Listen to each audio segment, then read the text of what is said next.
I want to welcome all of you for this afternoon sitting. On Tuesday, 20th February 2024, government introduced 9 bills before Parliament aimed at legalizing provisions to rationalize agencies in different sectors of the economy. Pursuant to Rule 128.2 of the Rules of Procedure, I will now invite the respective sector ministers, to table the first reading. In accordance with Rule 128 of the Rules of Procedure of Parliament of Uganda, I beg to move that the bill entitled the Constitution Amendment Bill 2023 be read for the first time. This Parliament here has in the past stayed all matters related to constitutional amendment and asked the executive to first establish a Constitutional Review Commission for us to comprehensively deal with matters of the Constitution. Right, Honourable Speaker, if we allow this bill, Parliament would be approbating and at the same time reprobating. Right, Honourable Speaker, I want to seek your indulgence on whether we should really proceed with this particular bill. What would like to hear from government, and it's good the Attorney General is coming, hopefully he will commit, want something comprehensive so that we deal not with these issues piecemeal. Because once we handle them piecemeal, it becomes problematic.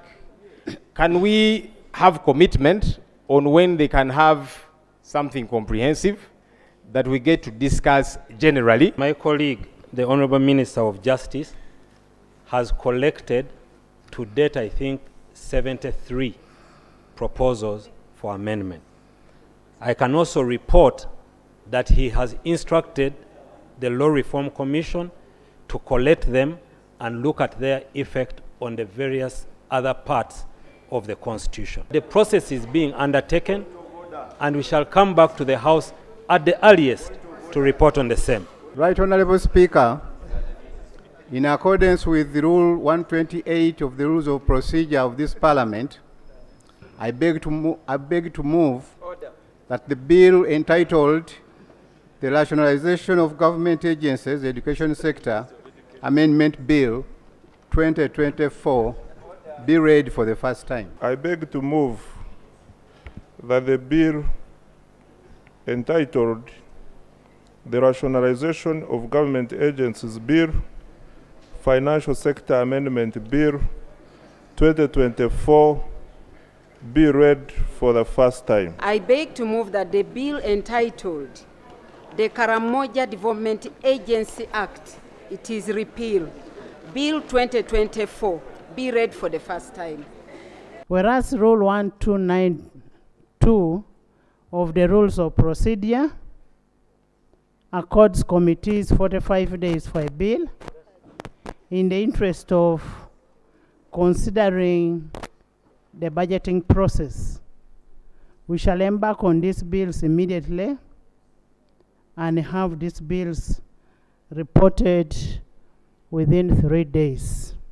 In the sitting, the Speaker, Anita Among, renewed a call to the Minister for Works and Transport, General Edward Katumba Wamala, to fast-track the commencement of works on the 77 kilometers of Kampala-Jinja Expressway. Jinja-Kampala Highway. The loan was approved since 2020 and nothing has taken place. They said it was an issue of PAPs. KJE, or Kampala-Jinja Expressway as commonly known, is in the process. We are now in the stage of contracting.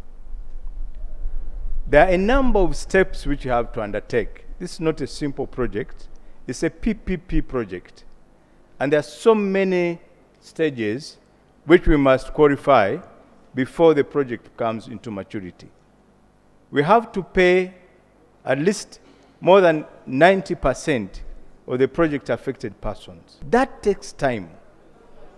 Now, the last stage which we have now finished is the partial risk guarantee which the Attorney General has cleared. That means that now we can put out the project for contracting because most of the hurdles have been overcome. the House passed the Animal Feeds Bill 2023, creating a committee to regulate production, storage, importation, exportation, and marketing of animal feeds. Inadequate animal feed nutrition was identified as one of the factors that limit Uganda's production of livestock products.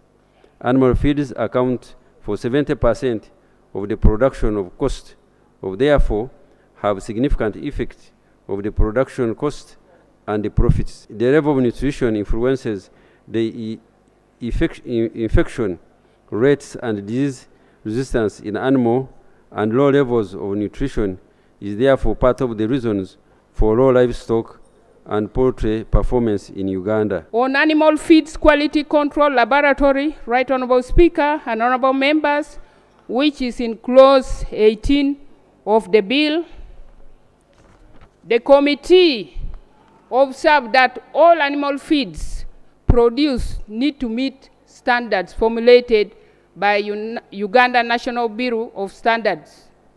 The committee therefore recommends that all producers of animal feeds should ensure that their products adhere to standards set by Uganda National Bureau of Standards, and that the list of approved quality control laboratories should be published in the Gazette and a newspaper of nationwide circulation. This bill, apart from that it seeks to regulate animal feeds, it is very important because animal feeds end in human.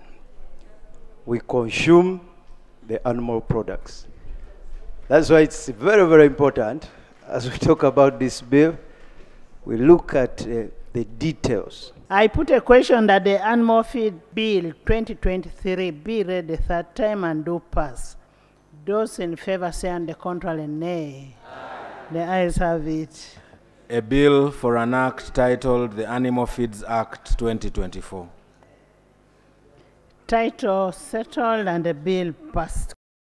During the sitting, a number of members of parliament were designated from the Public Accounts Committee on Commissions, Statutory Authorities and State Enterprises to other sectoral committees, following a directive by the Speaker, Anita Among. As Parliamentary Commission, we paid all the money for hosting all the members of Parliament who are going to be in the hotel. Unfortunately, only 50% attended. If we cannot be accountable ourselves, then why do we want to have other institutions accountable?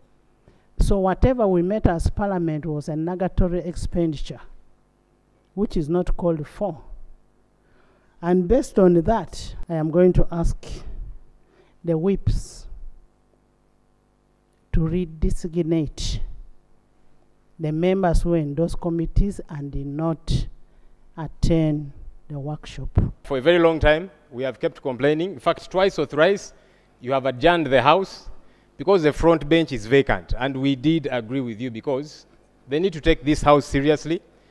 And by extension, members generally, on this side, and even the side that I lead, a couple of times people are away from Parliament, and yet they should be present when we are doing the work that is required of us. And by extension, that goes to committees. I want to seek your indulgence, Right Honourable Speaker, that we see how we begin to crack the whip, generally including for ministers who, when we expect them to be in the House, they are not present. Now adjourn the House to Tuesday, 27th at 10. Tuesday, 27th at 10 a.m. We'll be receiving our first reports. We'll be passing our bills. Have a blessed evening. House adjourned.